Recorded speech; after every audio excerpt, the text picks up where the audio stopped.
Hello everyone, welcome back to my channel.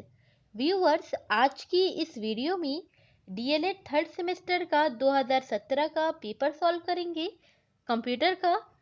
तो चलिए start करते हैं बहुविकल्पी प्रश्न से। तो सबसे पहला क्वेश्चन है, सूचना के घटक है। तो सूचना के क्या घटक है? सॉफ्टवेयर भी होता है, हार्डवेयर भी होता है, संप्रेषण भी होता है। ये तीनों सूचना के घटक होते हैं, इसलिए the correct option is option 4, उपयुक्त सभी। सेकंड क्वेश्चन है, शिक्षा में सूचना एवं संचार प्रौद्योगिकी का अनुप्रयोग है। यानी कि सूचना यानी कि इंफॉर्मेशन, संचार कम्युनिकेशन प्रौद्योगिकी, टेक्नोलॉजी आईसीटी, सूचना एवं संचार प्रौद्योगिकी। तो शिक्षा में आईसीटी का अनुप्रयोग है।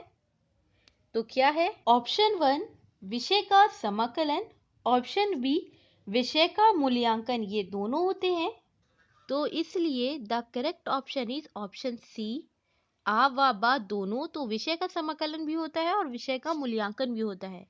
नेक्स्ट क्वेश्चन पे मूव करते हैं, क्वेश्चन नंबर 3 पर। क्वेश्चन नंबर 3 है, कक्षा में संचार का माध्यम प्रयुक्त है होता है। संचार यानी कि कम्युनिकेशन, तो कक्षा में कम्युनिकेशन का माध्यम प्रयुक्त होता है। किससे होता है? सबसे पहला मुख्य माध्यम से भी होता है और हार्डवेयर माध्यम से होता है। इन दोनों माध्यमों से होता है, तो इसलिए the correct option is option C, आ व बा दोनों। आगे बढ़ते हैं क्वेश्चन नंबर 4 की तरफ। क्वेश्चन नंबर 4 है, शिक्षा कंप्यूटर का उपयोग होता है। तो शिक्षा कंप्यूटर का उपयोग क्या होता है? किसमें होता है? इंटरनेट में भी होता है, ईमेल में भी होता है, ई कॉमर्स में भी होता है। तो ये तीनों होते हैं, तो इसलिए the correct option is option the, उपयुक्त सभी। आगे बढ़ते हैं क्वेश्चन नंबर 5 की तरफ। क्वेश्चन नंबर 5 है, शैक्षिक कार्यक्रमों के प्रसारण हेतु भारत में शैक्षिक दूरदर्शन चैनल का नाम है। तो यहाँ पर चैनल का नाम बताना है जो शैक्षिक कार्यक्रम प्रसारण होते हैं। तो the correct option is option बा, ज्ञान दर्शन। आगे मूव करते हैं अब अति लघु उत्तरी प्रश्न पे। सबसे पहला क्वेश्चन है अति लघु उत्तरी प्रश्न में, कंप्यूटर का आविष्कार किसने किया था? तो कंप्यूटर का आविष्कार किसने किया था? इन्वेंट किसने किया था? चार्ल्स बेबेज ने। नेक्स्ट क्वेश्चन की तरफ मूव करते हैं, क्वेश्चन नंबर 2 पर। नेक्स्ट क्वेश्चन है, कंप्यूटर की शिक्षा का क्या अर्थ है? तो कंप्यूटर की शिक्षा ने व्यक्ति के समान कार्यों को करने की क्षमता में अभिवृद्धि कर दी है। यानी कि पहले जो काम बहुत समय में किया जाता था, अब वो थोड़े से समय में ज़्यादा काम कर सकते हैं।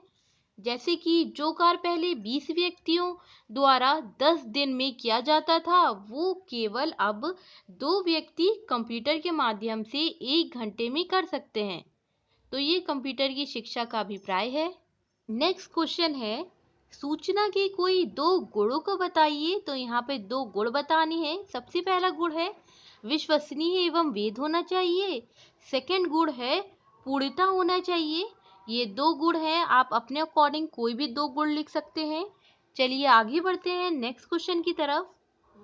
भारत में इंटरनेट सेवा का विकास कब हुआ है? कब हुआ था? भारत में इंटरनेट सेवा का विकास वर्ष 1995 में हुआ था। आगे बढ़ते हैं नेक्स्ट क्वेश्चन की तरफ। इंटरनेट के प्रमुख भाग कौन कौन से हैं? तो प्रमुख भाग बताने हैं कि कौन कौन से होते हैं इंटरनेट के। सबसे पहला है मुख्य कंप्यूटर, टेलीफोन, मॉडेम, नेटवर्क, उपग्रह, उपग्रह संचार, केबल नेटवर्क। तो ये प्रमुख भाग हैं इंटरनेट के। लास्ट क्वेश्चन है, स्मार्ट कक्षाओं से आप क्या समझते हैं? तो स्मार्ट कक्षाओं में कोई भी विद्यालय, भवन या बड़ी बड़ी इमारतों की कोई भी ज़रूरत नहीं होती है। स्मार्ट कक्षाओं में सिर्फ ज़रूरत होती है फ़ोन की, टेलीकॉन्फ्रेंसिंग की, कंप्यूटर की, इंटरनेट की। इसके माध्यम से कहीं पर भी पढ़ाई कर सकते हैं बैठकर। तो अब तो इतना है कि फेस टू फेस भी पढ़ाई कराई जा सकती है, किसी को भी ऐड कर सकते हैं। तो नए नए जो तकनीक और साधन आ गए हैं, उसके माध्यम से कहीं पर भी पढ़ाई कराई जा सकती है।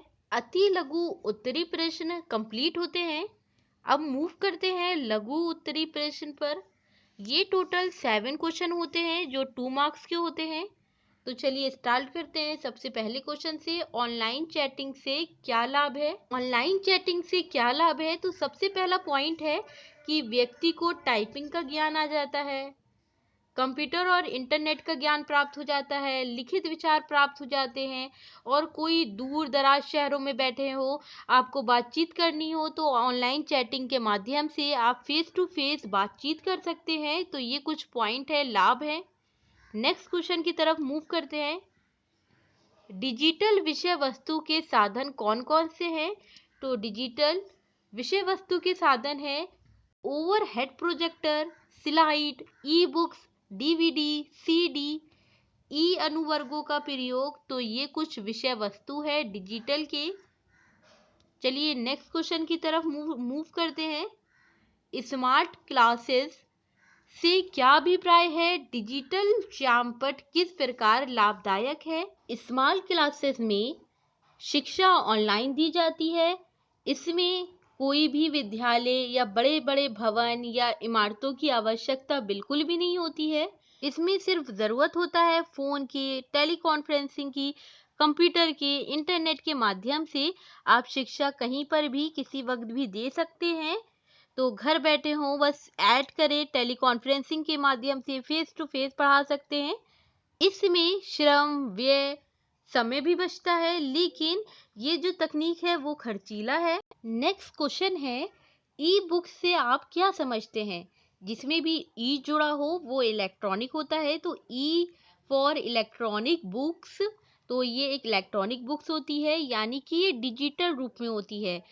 जो बुकें आप इंटरनेट पे, कंप्यूटर पे या डिजिटल जितने भी यंत्र होते हैं उसमें जो आप बुकें पढ़ते हैं वो सब ई बुक्स होती है, ई बुक्स के फॉर्मेट में होती है। पीडीएफ जो आप पढ़ते हैं या आप किसी वेबसाइटों पे जो ऐप पे बुकें पढ़ रहे हैं, जैसे कि रिसेंटली आपको अभी डीएलएड थर्ड सेमेस्टर को दीक्षा ऐप में पढ़ाया गया, उसमें बुकें अवेलेबल कराई गई सभी डीएलएड थर्ड सेमेस्टर को। तो ये क्या थी, जितनी भी बुकें थी वो ई बुक्स थी।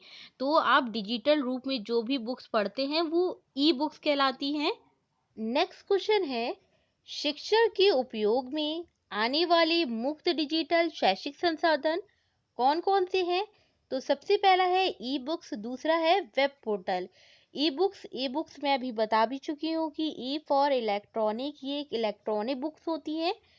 ये एक डिजिटल फॉर्म में बुक्स होती हैं जो आपको पीडीएफ के फॉर्म में अवेलेबल होती हैं। फॉर्मेट होता है डिजिटल रूप में आप पढ़ सकते हैं। आप वेबसाइटों से या किसी ऐप के ज़रिए से आप इजीली पढ़ सकते हैं अपने कंटेंट को, जो भी आप पढ़ना चाहते हैं। ये बिल्कुल घर बैठे किसी भी विषय में पढ़ना हो तो आप इजीली पढ़ सकते हैं, अवेलेबल हैं। सेकेंड पॉइंट है वेब पोर्टल। तो वेब पोर्टल क्या होता है? वेब पोर्टल दरअसल ये एक प्रकार का वेबसाइट ही है जहाँ पर आपको अलग अलग सोर्स से कई सारे सूचनाओं को एकत्रित करके एक सिंगल प्लेटफॉर्म पर आपको सूचनाएं अवेलेबल कराया जाता है। जैसे कि अगर आपको गूगल का वेब पोर्टल देखना हो तो आप सबसे पहले गूगल टाइप करेंगे और आपके सामने स्क्रीन पर वेब पोर्टल आ जाएगा, जिसमें आपको विभिन्न प्रकार के विकल्प हमारे सामने आ जाते हैं, जैसे कि मूल समाचार, सूचनाओं या आंकड़ों या ईमेल, जो भी आपको संबंधित जानकारी लेनी है तो आप ले सकते हैं इजीली। इसी तरीके से जैसे कि गूगल है, इसी तरीके से याहू होता है, फेसबुक है, यूट्यूब है, ट्विटर है, ब्लॉगर है, अमेजन भी है, फ्लिपकार्ट, पेटीएम या नौकरी, ये सभी वेब पोर्टल हैं। नेक्स्ट क्वेश्चन है, एजुसेट किस प्रकार का कार्यक्रम है? अब ये बताना है। Edu for education, set for satellite. तो एजुसेट का फुल फॉर्म होता है एजुकेशन सैटेलाइट। इसको हिंदी में शिक्षा उपग्रह भी कहते हैं। एजुसेट एक शैक्षणिक उपग्रह है। इसे भारतीय अंतरिक्ष संस्थान द्वारा सितंबर 2004 में कृत्रिम उपग्रह के रूप में स्थापित किया गया था। इसे शिक्षण सेवा प्रदान करने के उद्देश्य से जोड़ा गया है। इसका दूसरा नाम क्या है एजुसेट का? जी सेट 3 इसका दूसरा नाम है एजुसेट का।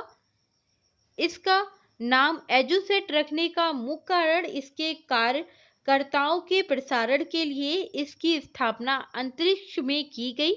एजुसेट के निर्माण की घोषणा संस्थान विकास मंत्रालय मुरली मनोहर जोशी ने अपने कार्यालय में की थी? ये भारतीय अंतरिक्ष अनुसंधान संगठन यानी कि ISRO ने प्रदान किया गया था, इस उपग्रह को लॉन्च किया था। और जो एजोसेट है वो दूरी शिक्षा को प्रभावी और सुगम बनाने के लिए ये अंतरिक्ष में स्थापित किया गया है एजोसेट को। चलिए आगे बढ़ते हैं नेक्स्ट क्वेश्चन की तरफ। नेक्स्ट क्वेश्चन है रोजगार पोर्टलों को समझाइए। तो अब समझेंगे कि रोजगार पोर्टल क्या होते हैं। इसमें कई कंपनी अपने यहाँ से निकलने वाली विज्ञापन यानी कि नोटिफिकेशन वेबसाइट पर डाल देते हैं, और जो वेबसाइट पर डालते हैं नोटिफिकेशन उसी को रोजगार पोर्टल कहा जाता है। जो नोटिफिकेशन डालते हैं उसमें सब मेंशन होता है कि किसके पद है, किस चीज़ का पद है, या कितनी जगहें खाली हैं, क्या क्वालिफिकेशन मांगी है, तो सब मेंशन होता है नोटिफिकेशन में। जिसको भी चाहिए होता है सर्विस या नौकरी तो वो अप्लाई करता है पढ़कर। तो यही होता है रोजगार पोर्टल। लास्ट क्वेश्चन है, कार्यालय कार्यकारिणी में सूचना एवं संचार प्रौद्योगिकी के गुणों का वर्णन कीजिए। यानी कि ICT के गुणों का वर्णन करना है कार्यालय कार्यकारिणी में। सबसे पहला गुण है कार्यालय के कामकाज के सभी पहलुओं में मुख्य रूप से योगदान देना। सेकंड गुण है सूचनाओं के आवागमन में गतिशीलता प्रदान करना। थर्ड पॉइंट है कार्यालय की गतिविधियों को पूर्ण करने के लिए एक कुशल और प्रभावी रूपरेखा प्रदान करना। फोर्थ पॉइंट है कार्यालय के अन्य विभागों तथा उनके सदस्यों से सामंजस्य स्थापित करना। फिफ्थ पॉइंट है सूचनाओं के संचारण की सुरक्षात्मक तथा मितव्ययी व्यवस्था प्रदान प्राप्त करना। तो ये 5 पॉइंट है, ये 5 गुण है। लघु उत्तरी प्रश्न कंप्लीट होते हैं तो ये पूरा पेपर कंप्लीट होता है। आज की वीडियो में इतना ही। नेक्स्ट वीडियो में नए टॉपिक के साथ